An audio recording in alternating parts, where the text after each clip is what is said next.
Because I work in marketing and communications, I get asked sometimes what are some of the best ways for my story or my business to get picked up in your publication. So I thought I'd prepare a few tips for how you can do that. So if you're looking for media to pick up your story, whether it's because you launched a new business and raised a fundraising round, or you have this new initiative that you're trying to get publicity for, what you're essentially asking for is earned media.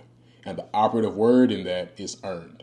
So my first tip for someone who's looking for that type of coverage is just to do something worth writing about. Do something remarkable. And it doesn't have to mean that you're saving the world. It just means that you're having impact in a specific area. Package up your ask into something that's way less self-serving for you and your business and more in the interest of the people who are going to be reading or viewing your story.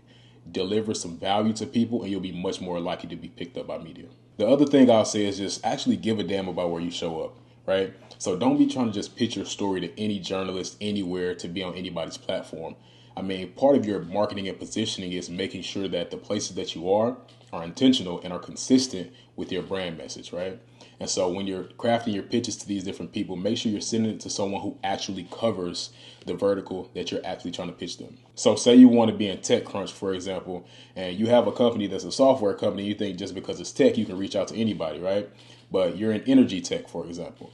But you're reaching out to journalists who cover CPG, right? There's an incongruence there. So make sure that whatever it is that you're trying to pitch the person, that's something that they cover, because you can't bank on the fact that they're going to try to forward your stuff to somebody else. And I know everybody doesn't have access to like Muckrack and Meltwater and all these different tools to find journalist contact info, but LinkedIn really is a godsend. Like you can find people by their name, by their title, by what company they work for, by region, by vertical they cover.